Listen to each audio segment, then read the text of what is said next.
Olá pessoal, hoje eu vou trabalhar com vocês a semana 4 do nosso PET, volume 6 de Geografia, na página 59. Vamos lá? Hoje nós vamos dar continuidade aos nossos estudos sobre região e regionalização, com foco no nosso estado de Minas Gerais. Também vamos conhecer os conceitos como ecoturismo, patrimônio histórico, natural e cultural, além de algumas marcas do regionalismo mineiro nas suas diferentes formas, seja através do artesanato, músicas, manifestações artísticas e religiosas e muito mais. Bom, gente, então para iniciar a nossa aula, eu vou falar sobre região e regionalização. Primeiro vamos definir o que é uma região. A região ela é um instrumento importantíssimo da geografia para a gente conseguir identificar alguns fenômenos em escala mais abrangente. Então, a partir de um ou mais critérios geográficos, o pesquisador ele define o que deve estar junto e o que deve ser separado. E quais que são esses critérios que definem uma região? Eles vão depender dos interesses do pesquisador ou de quem o contratou. Se há interesses, há jogo de poder. Então, a palavra região, ela vem de regere, que significa comandar, dominar. Ela é um misto de ciência e de política, onde os critérios eles vêm do estudo da geografia, mas também vêm de interesses, seja para a administração pública, para reconhecer recursos naturais, para entender até onde vai os limites territoriais e entre muitas outras coisas. Então eu trouxe para vocês 4 tipos diferentes de mapas retratando a região do estado de Minas Gerais. Nós temos esse mapa sobre a distribuição espacial da população em 2010, onde nós podemos observar a relação entre habitantes por quilômetros quadrados, localizados nas sedes municipais. Poços ele conta com uma população aí de aproximadamente 168.641 pessoas. E esse mapa vai mostrar a distribuição espacial das pessoas, como que elas estão dispostas nessas áreas. Aqui nós temos Poços. Bom, esse outro mapa é o mapa político do estado de Minas, no qual a intenção dele é mostrar a circulação das vias de transporte, as diferentes vias terrestres, aquaviárias, as diferentes formas de circulação dentro do território mineiro. Então, essas linhas vermelhas elas remontam às rodovias, as estaduais se iniciam com a sigla MG e as rodovias federais iniciam com a sigla BR. As linhas azuis são vias hidroviárias, os rios e também nós temos os aeroportos, uma circulação aeroviária. O próximo mapa demonstra alguns aspectos geomorfológicos do território relativos ao relevo e também à hidrografia do local. Tá? Então ele nos informa alguns rios e também a altitude do relevo, onde as cores mais fortes determinam relevos mais altos, remontam à altitude topográfica, que nós temos Poços, Poços de Caldas. Poço está dentro de uma formação geológica denominada como caldeira vulcânica, onde nós vemos aí lá 1.500 metros de altitude, mais ou menos. Ribeirão das Antas, o Rio Verde, o Rio Pardo, esses rios eles passam aí por Poços. E aqui nós temos as regiões geográficas do estado de Minas Gerais. Tá? Essas regiões geográficas são como se fossem cadeias hierarquizadas de centros urbanos, que demonstram as suas áreas de influência, refletindo aí a acessibilidade e a capacidade de atendimento às demandas por bens e serviços de diferentes amplitudes e complexidades.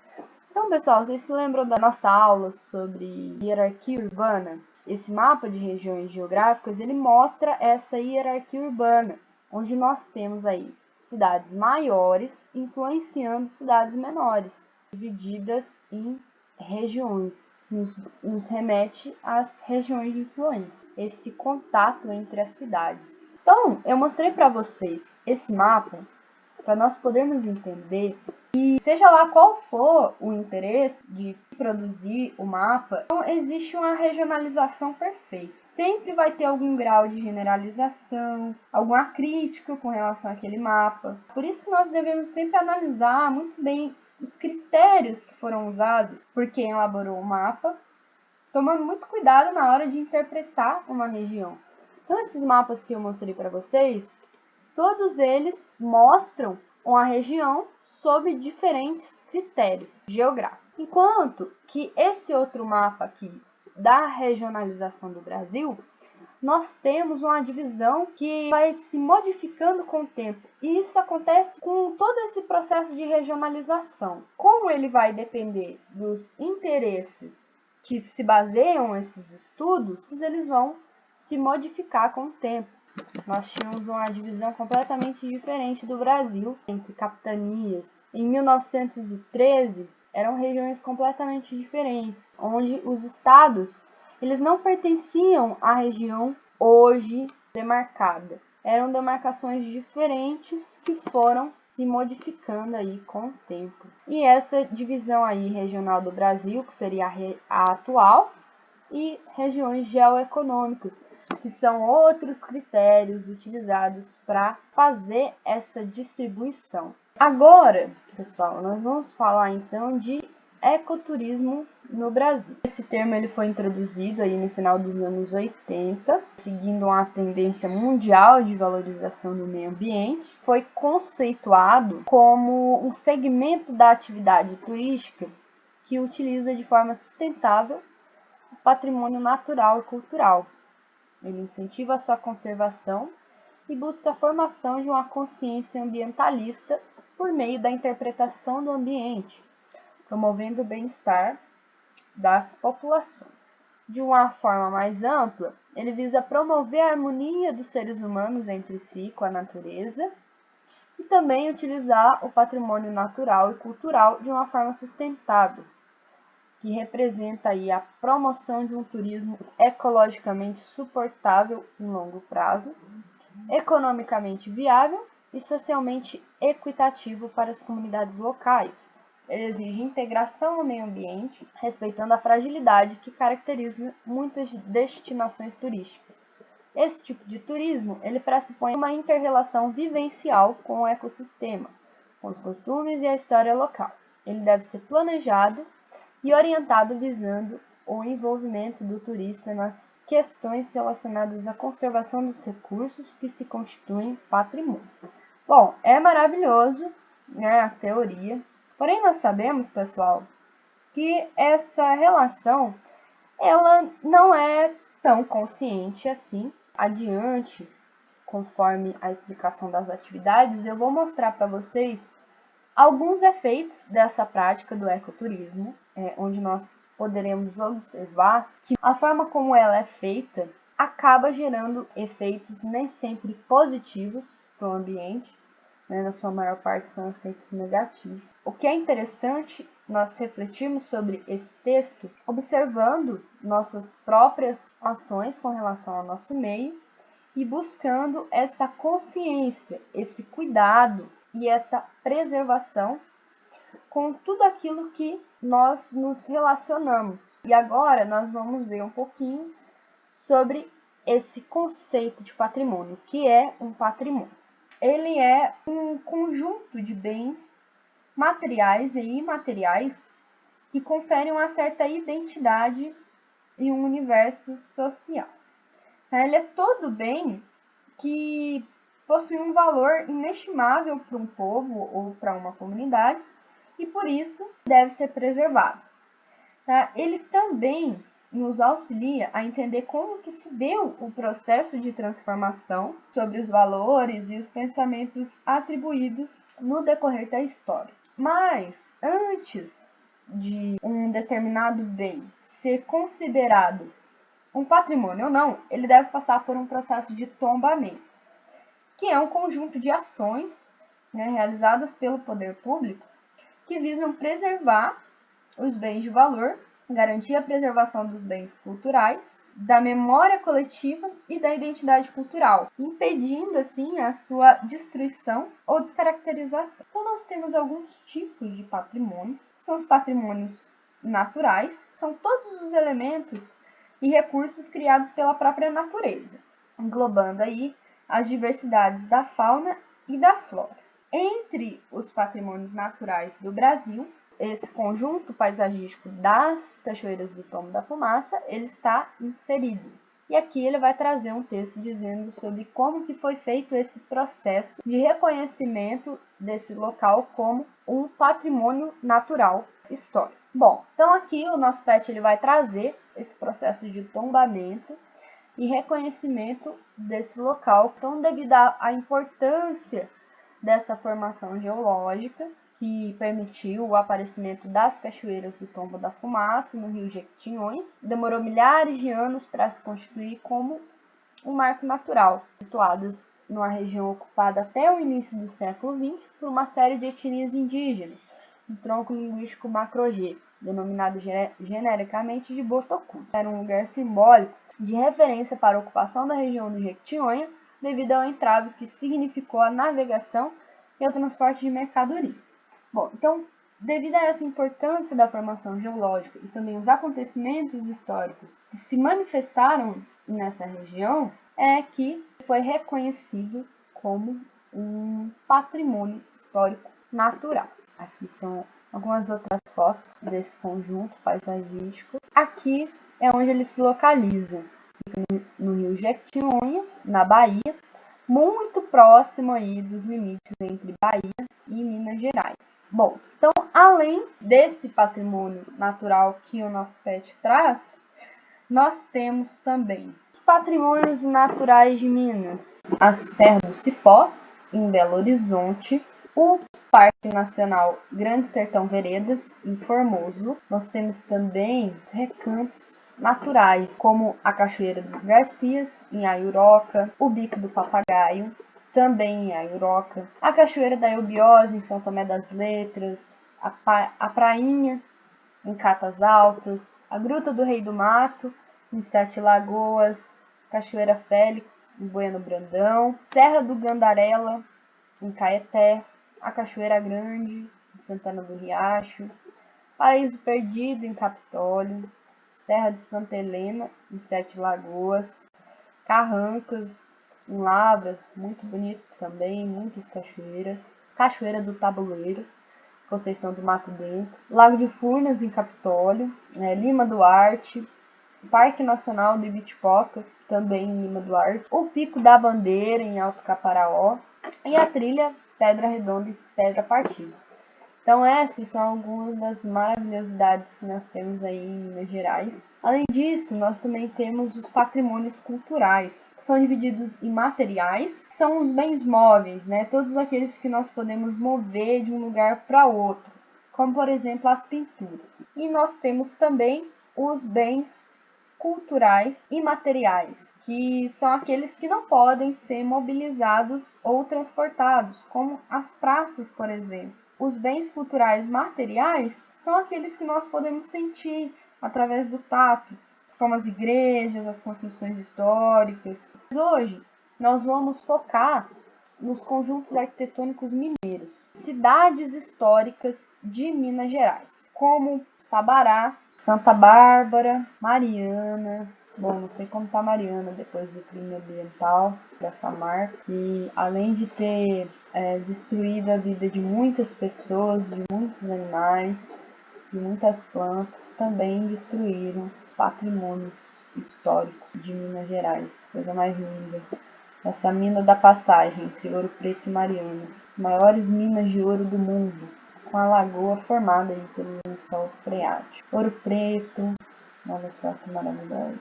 A mina do Chico Rei também, Ouro Preto. Só por curiosidade, Chico Rei, ele era um rei do Congo e ele foi capturado na época da colonização pelos portugueses. Veio trazido ao Brasil ali como um escravo para trabalhar nas minas de ouro. Na história conta-se que ele escondia o ouro, ele foi juntando aí com o tempo e comprou a sua alforria e também a alforria dos outros escravos que trabalhavam com ele. Ele foi considerado por eles como um rei. Congonhas,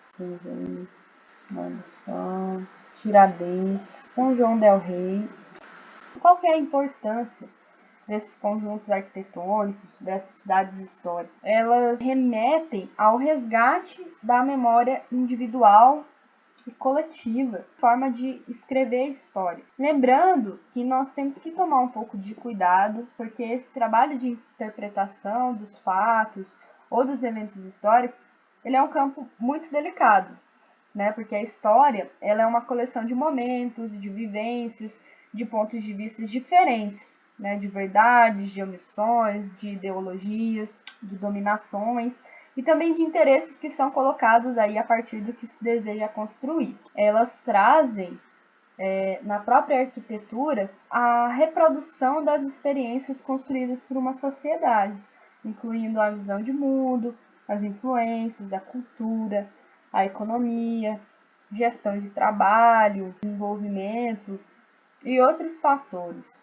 Então, elas representam as marcas da transformação de uma determinada sociedade, né, ou indivíduos que refletem sobre a mentalidade e potencialidade dessa sociedade que as produziu. Então, através da sua estética, nós podemos decifrar algumas questões como posição política, economia e poder. Então, nem sempre a história que é contada, né, nos livros didáticos, por exemplo, é uma história que abrange outros pontos de vista.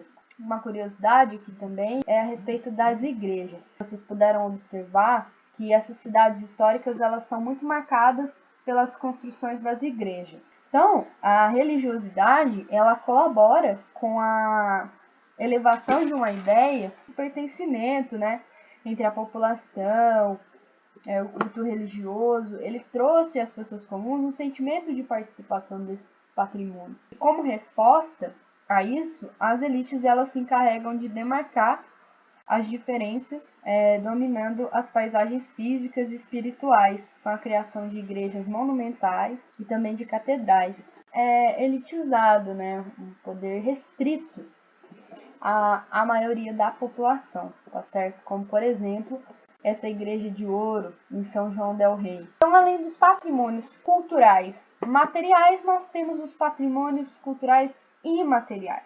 Então, como patrimônio cultural imaterial, nós temos as línguas e tradições orais, as festas e práticas rituais, as músicas, as danças, os conhecimentos e saberes, como as práticas de medicina tradicional, a gastronomia e outros elementos que são significativos para as comunidades que as praticam, né? Porque eles fazem referência à sua identidade, à sua ação e também à memória dos diferentes grupos formadores dessas culturas e também da sociedade como um todo. Como bens imateriais de Minas, nós temos a congada, a capoeira, tanto a roda quanto o ofício dos mestres de capoeira, o jongo, tá certo? O ofício dos fotógrafos lambe-lambe, né? Eu trouxe uma foto aqui para vocês desse fotógrafo. Eles tinham que lamber a foto para a imagem ser revelada. Temos também a linguagem dos sinos, a depender do ritmo, da quantidade de badaladas, né? Da forma como ele é tocado, ele vai dizer se aquele momento é um momento festivo, se é um momento triste.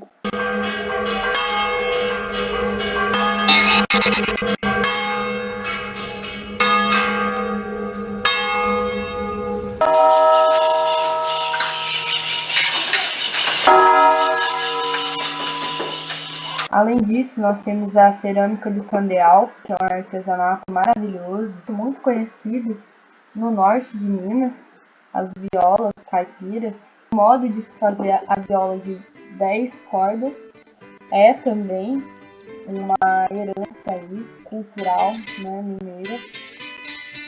Eu vou deixar aí com vocês 2 documentários, um sobre as violas, o fazer e o tocar em Minas Gerais, e um outro documentário sobre a comunidade dos Arturos. Esse documentário está estruturado em torno da família do patriarca Arthur Camilo Silvério e também a devoção da Nossa Senhora do Rosário. É uma comunidade que produz e reproduz em seu território diversas práticas que remontam à sua ancestralidade africana e afro-brasileira. Então, esse documentário ele apresenta alguns breves registros da vivência em comunidade, do campo religioso às narrativas acerca da escravatura. Essa festa de Nossa Senhora do Rosário da comunidade dos Arturos, ela foi declarada um patrimônio cultural imaterial de Minas Gerais, no município de Contagem. Então ele foi o primeiro registro de uma comunidade tradicional como patrimônio cultural. Foi um fato que ampliou a noção da categoria de lugares e que também possibilita outros reconhecimentos. A comunidade ela é responsável pela manutenção de diversos bens culturais, como a festa do João do Mato, a festa da abolição, o conhecimento sobre as plantas, a folia de reis, o congado, as guardas de Congo e Moçambique e também a sua cozinha tradicional.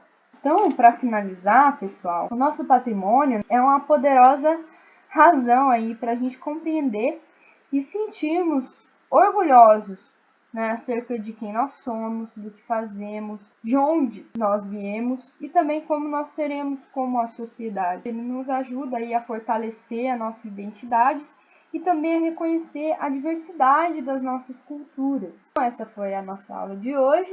Eu agradeço a atenção, espero que tenham gostado. Tenha sido aí uma aula que trouxe bastante descobertas para vocês acerca do nosso estado de Minas Gerais, do nosso território. Nós devemos cuidar, preservar e conhecer para nos reconhecermos nesse patrimônio.